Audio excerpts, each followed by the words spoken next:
안녕하세요. 동북고등학교 강현식입니다. 통합과학 에너지의 효율적 활용, 에너지 소개 시리즈 동영상의 네 번째 시간입니다. 앞 시간에서는 첫 번째 시간에 역학적 에너지, 두 번째와 세 번째 시간에서는 포텐셜 에너지 소개시켜 드렸고요. 이번에 네 번째 시간으로, 네 번째 시간이죠.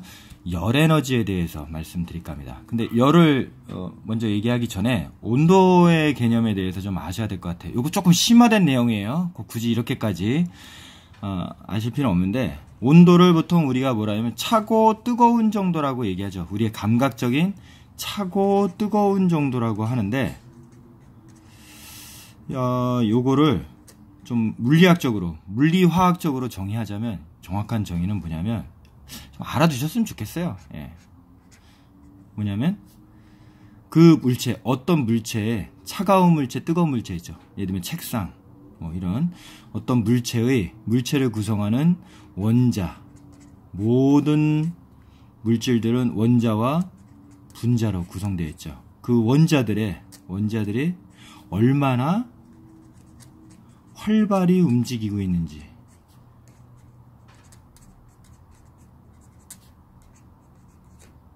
이거를 나타내는 게 바로 뭐다? 온도다. 이렇게 얘기하시면 됩니다. 그 물질을 구성하는 원자 또는 분자들이 얼마나 활발히 움직이는지, 그 활발히 움직이는 정도를 나타낸 게 온도다. 이렇게 생각하시면 됩니다. 여러분들, 물을 예로 들까요? 물은 고체 상태가 뭐죠? 얼음이죠. 얼음은 물 분자들을 가만히 보면 어떤 상태냐면, 이것도 정확한 건 아닌데, 서로가 잘 결합되어 있어서요. 결합되어 있어서 어때요? 이렇게 제대로 아주 차곡차곡 잘 정렬이, 질서 있게 정렬이 되어 있는 상태죠. 그리고 자기 자리를 그렇게 많이 벗어나지도 않아요. 그렇죠? 마치 여러분들이 수업 시간에 가만히 자기 자리에 앉아 있는 형태. 이게 뭐예요? 바로 고체 상태죠. 액체 상태는 뭐예요? 액체 상태가 바로 물이죠. 물일 때 어때요? 조금은 좀 자유로워요. 그렇지만 서로가 좀 이렇게 묶여있긴 하죠. 결합되어 있어서 묶여있긴 한데, 어느 정도 좀 고체 때보다는 좀 불규칙적이고 좀 자유로워요. 이게 뭐 어떤 상태? 액체 상태. 여러분들 교실로 치면 한 쉬는 시간 정도? 자기 자리에 앉아있는 놈도 있고, 자기 자리를 떠나서 움직이는 놈도 있고, 뭐 그런 상태 있죠. 요게 한 액체 상태. 기체 상태는 뭐예요? 기체 상태는요, 수증기죠. 여기는 얼음. 수증기일 때는 어떻죠? 이제는 뭐 완전히 자기 자리를 떠나서 지 멋대로 움직이는 상태예요. 그쵸? 맞아요. 막 돌아다니는 상태죠. 여러분들 교실로 치면 어때요? 이거는 그냥 완전히 쉬는 시간, 점심시간에 해당하죠. 아예 없는 애들도 있어요. 이때가 바로 기체 상태. 그럼 잠깐 여기서 질문. 고체, 액체, 기체 상태 보겠습니다. 언제일 때가 온도가 가장 높을까요? 그렇죠. 이때가 가장 활발히 움직이는, 모두가 다 가장 활발히 움직이고 있죠. 이때가 온도, 어때요? 온도가 높은 상태예요. 여기는 어떨까요? 가만히 있죠. 자기 자리 질서 있게 가만히 있는 상태. 온도가 어때요? 낮은 상태예요. 이쪽으로 갈수록, 그러니까 온도가 높다고 볼 수 있고, 이쪽으로 갈수록 온도가 어때요? 낮아진다고 볼 수 있죠. 이거보다 더 온도가 높은 상태 있을까요? 이때 온도가 100도씨 이상이죠?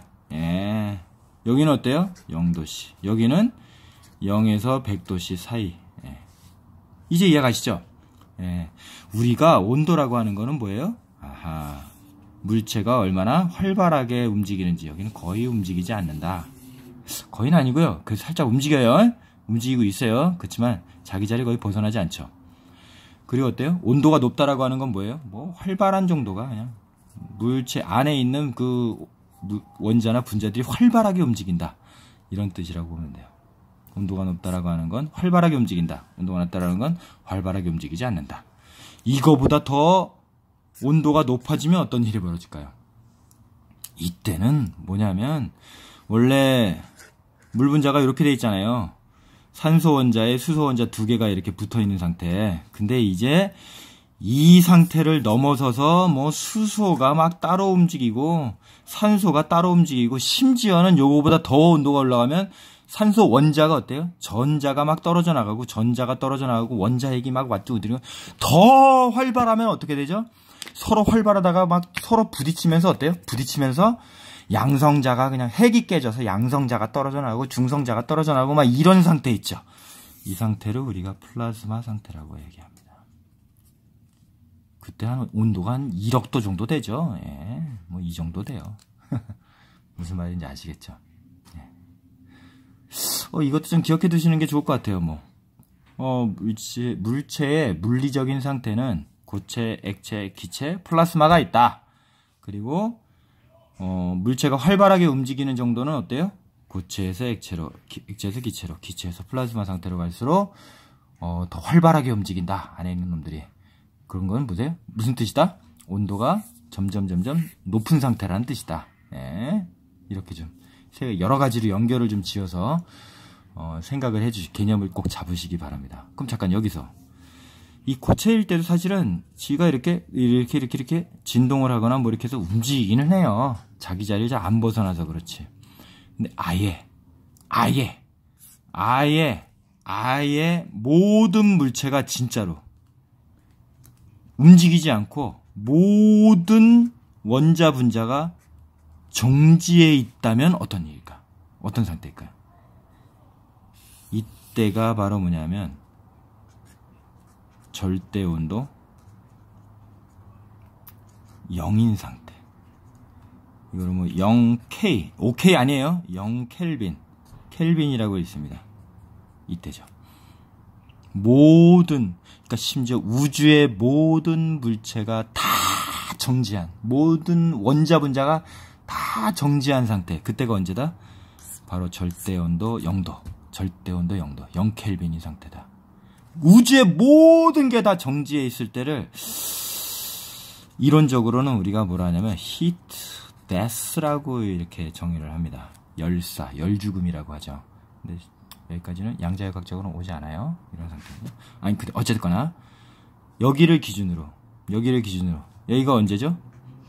섭씨 온도로 따지면 영하 273도씨 되죠. 영하 273도 일 때인데 여기를 기준으로 잡은 게 바로 절대 온도라는 개념이죠. 그래서 뭐 이렇게 아셔도 돼요. 온도는 한없이 이론적으로는 한없이 올라갈 수 있어요. 한없이 올라갈 수 있는데 한없이 내려갈 수는 없어요. 딱 내려가는데 한계가 있어요. 언제까지? 영하 273도 아래로는 내려갈 수 없어요. 이때가 언제? 절대온도 0켈빈인 상태. 0켈빈 상태. 이때는 뭐다? 바로 모든 물질, 그 분자 원자의 운동이 정지한 상태다. 이렇게 좀 생각하시면 될 것 같습니다. 이게 온도의 가장 기초적인 내용이에요. 잘 기억해 두세요. 정리해 두세요. 상식적으로 모르셔도 돼요. 그냥 통합과학에서는 뭐 굳이 이렇게까지 알 필요 없어요. 근데 이렇게 할 때 열의 특성에 대해서 여러분들이 조금 기억해 두셔야 될 게 있는데, 첫 번째, 열은 항상 언제? 이런 거 아셔야 돼요. 열은 그래서 온도가 높은 곳에서 낮은 곳으로 열이 이동한다.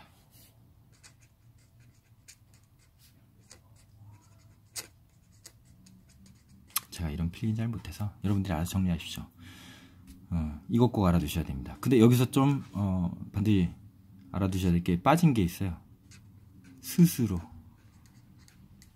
이런 거예요. 자연은 항상 어떤 방향으로 움직여? 이게 진짜 열의 흐름에 방향이 있다라는 거예요. 흐름의 방향이 있다는 거예요. 항상 어때요? 온도가 높은 곳에서 낮은 곳으로, 높은 곳에서 낮은 곳으로 항상 열이 이동한다. 열은. 근데 어떻게? 스스로 이동하는 겁니다. 가만히 있으면 열은 항상 어때요? 이거를 그냥 다시 말하면 열 에너지가 물체가 높은, 온도가 높은 물체에서 온도가 낮은 물체로, 온도가 높은 물체에서 온도가 낮은 물체로, 필기 좀 하시는 게 좋을 것 같아요. 열 에너지가 이동한다. 뭐 이렇게 설명할 수도 있겠죠. 열이라는 개념이 되게 모호한 개념이에요. 우리가 차갑다 뜨겁다라는 그냥 일반적인 개념인데, 열 에너지가 이동을 하는 거죠. 스스로. 왜 스스로라는 표현을 썼을까요? 억지로는 낮은 곳에서 높은 곳으로 움직일 수가 있거든요. 열이요. 이 대표적인 게 뭐예요? 억지로의 대표적인 건 뭐예요? 억지로의 대표적인 거 바로 에어컨이죠. 에어컨이라고 하는 거는 뭐예요? 에어컨이라고 하는 건 온도가 낮은 여러분들 방, 온도가 높은 거 어디? 뭐 바깥. 어때요? 방에서 열을 뽑아다가 어디로요? 높은 곳으로 이동시켜주는, 억지로. 그 장치가 뭐다? 바로 에어컨이라고 얘기를 하시고, 그렇게 생각하시면 돼요. 그래서 에어컨은 뭐라 그러는지 아세요? 좀 어려운 말로? 이거를 열 펌프라고 얘기를 해요. 열을 보통 물로 많이 비유를 하기도 하는데, 그러니까 뭐 이런 거죠. 에너지가 낮은 곳에서 열을 그냥 퍼다가 어디로요? 높은 곳으로 퍼주는 거예요. 펌프질해주는, 억지로라고 하는 거는 무슨 뜻이냐면 기계를 사용한다. 기계장치, 에어컨과 같은 기계장치를 사용한다.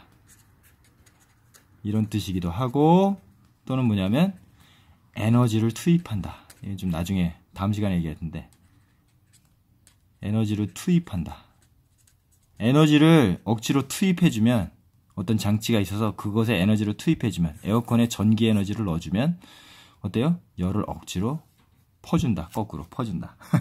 그게 바로 억지로라는 뜻이에요. 아셨죠?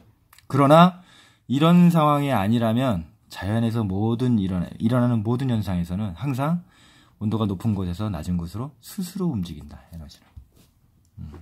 되게 중요한 얘기죠. 그러면 차갑다, 덥다, 차갑다, 시원하다 또는 뜨겁다라고 하는 개념은 뭘까요, 도대체? 뜨겁다라고 하는 개념은요. 차갑다, 뜨겁다라는 개념은요. 이거는 우리 몸의 개념이에요. 쉽게 말해, 내가 이렇게, 제 손이에요. 제 그림을 잘 못 그려요. 손에, 이게 손인데, 손에 어떤 물체를 대요. 이렇게 딱 물체를 대요. 근데, 이놈이 차갑다라고 하는 거는, 차갑다. 이렇게 내가 느끼는 건 무슨 뜻이죠, 결국에? 그렇죠. 어디가 온도가 높다? 어디가? 여기가, 내 손이 온도가 높고, 이 물체가 온도가 어떻대? 내 몸보다 온도가 낮아서, 내 손으로부터 물체가 어떻게 해요? 물체로 뭐가 이동해요? 열이 이동한다. 열 에너지가 이동한다. 이 뜻이에요. 쉽게 말해서 차갑다라는 건 내 손이 내가 물체한테 열을 어떻게 뺏긴다라는 뜻이야. 더 많이 뺏기면 어때?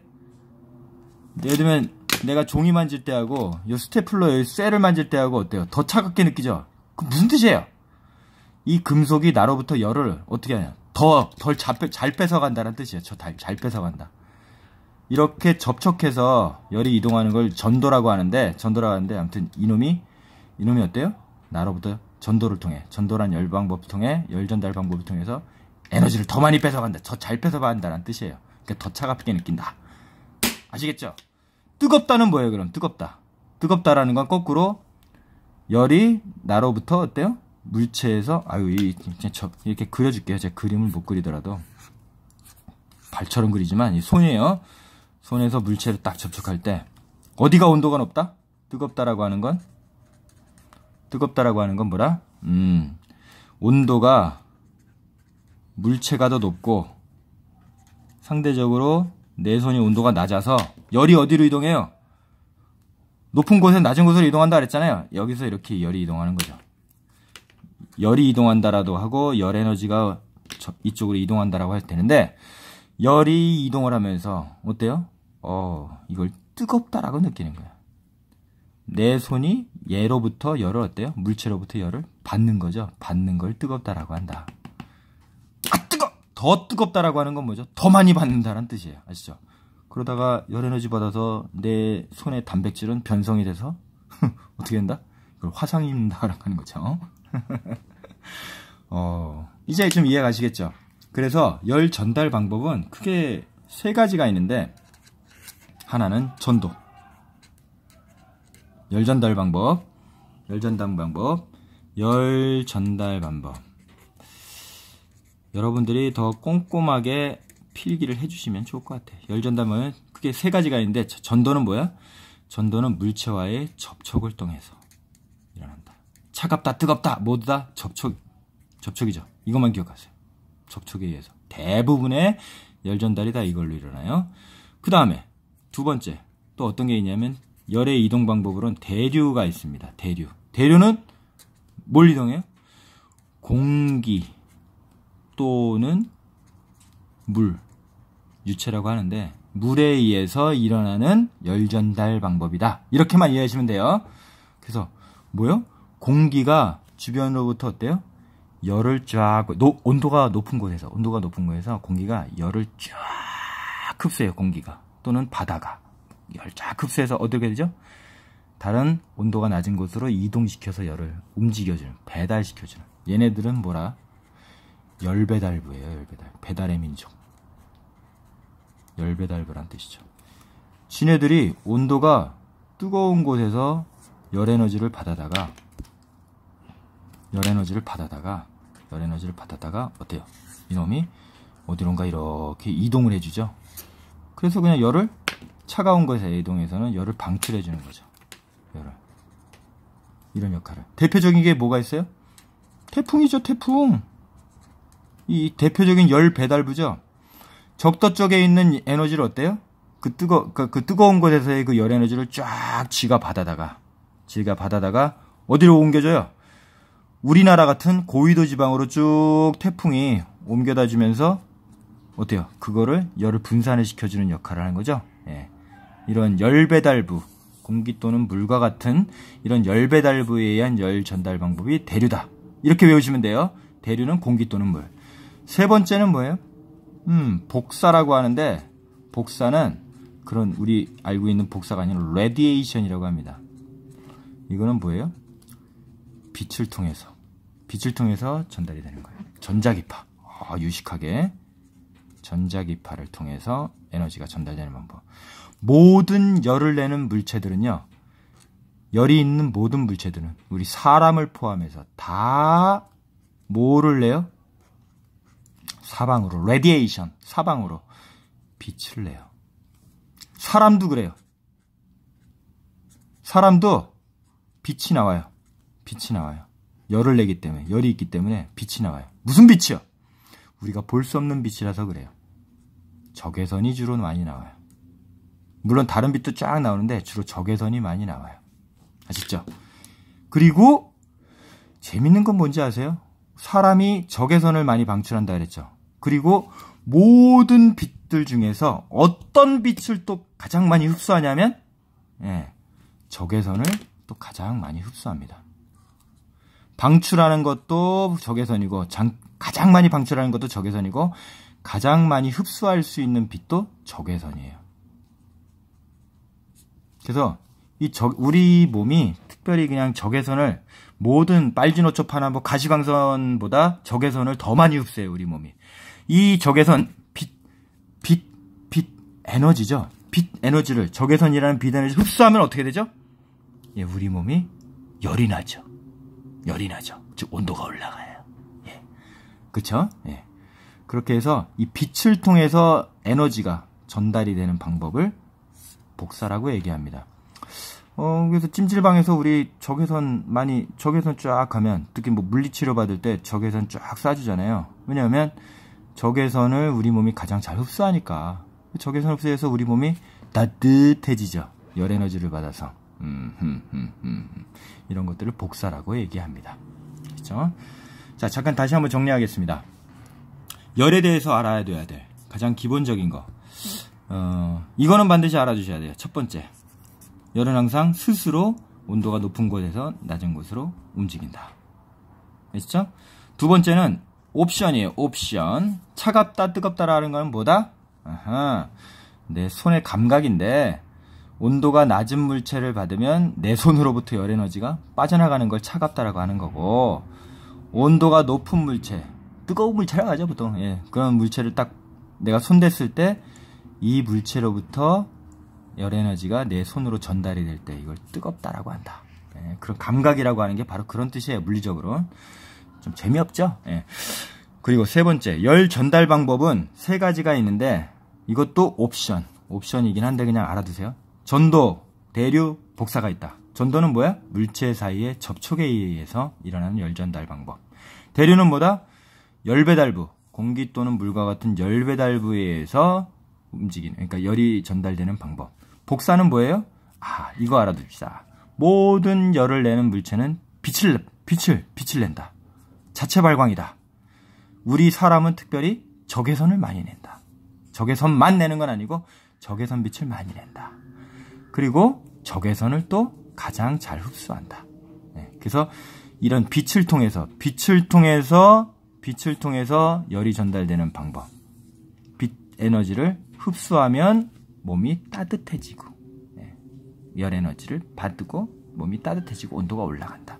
이런 방법으로 빛을 통해서 에너지가 전달되는 방법을 복사라고 한다. 이렇게 정리하시면 되겠습니다. 열공하십시오. 다음 두 번째로 한번 넘어갑니다. 열 에너지.